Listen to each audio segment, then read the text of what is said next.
හොඳයි අද අපි බලමු ඔයාගේ බැටරි හෙල්ත් එක දිගු කාලයක් රැක් ගන්න වටිනා සෙටින්ස් තුනක් ගැන. ඔයාගේ ඩිවයිස් එක සෙටින් වලට ඉතින් සෙටින් වලට ගිහලා යන බැටරි වලකට ඉතින් බැටරි එකට ගියාට පස්සේ ඔයාලට බලා ගන්න පුළුවන් උඩින්ම තියෙන බැටරි යූසේජ් කියලා එකක්. අනේ බැටරි යූසේජ් කියන එකට යන්න. මෙතනින් ඔයාලට ඒ කියන්නේ ඔයා නිතර භාවිතා කරන්නේ නැති ඇප් එකක් තෝරගන්න. ඒ ඇප් එක ඇතුළට යන්න.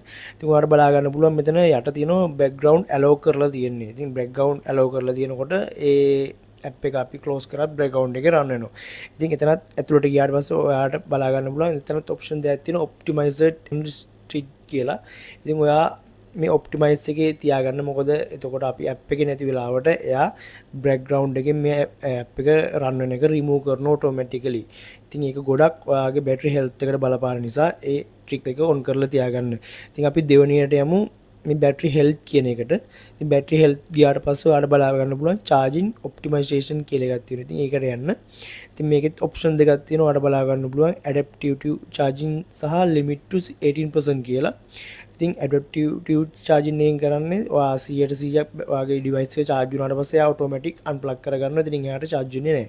ඉතින් limit to 18% එකෙන් කරන්නේ 80ක් දක්වා පමණයි එයා charge කරන්නේ. ඉතින් එයාට charge වෙන්නේ නැහැ. ඉතින් මම recommend කරන්නේ මෙන්න මේ දෙවෙනියට තියෙන option එක limit to 18% අනේක දාලා තියන්න. මොකද 80ත් 20ත් අතර බැටරිය පවත්වාගෙන යනවා නම් ඔයාලට ගොඩ කාලයක් බැටරිය තියාගන්න පුළුවන්. ඉතින් දැන් මේක දැන් 120 ආවට පස්සේ අපිට රිමයින්ඩර් එකක් දාගන්න ඕන නම් ඔයාලට පුළුවන් බැටරි සර්වර් එකට යන්න. බැටරි සර්වර් එකට ගිහිල්ලා option එක scheduled and reminders කියලා අනේ ඒකට යන්න. ඒකට ගිහිල්ලා මෙන්න මෙතන tick එක on කරගන්න turn on based on battery level කියන එක.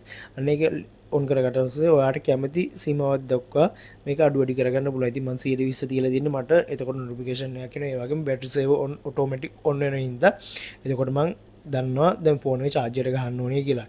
ඉතින් මේ simple tricks ටික ඔයා try කරලා බලන්න. මොකද ඒක ඔයාගේ බැටරියට ඔයාගේ වටින ෆෝන් එකේ බැටරියට බැටරි ආයු කාලය රඳවා ගන්න ලොකු දෙයක් වෙන්න පුළුවන්. good luck හැමෝටම එහෙනම් සුබ දවසක්.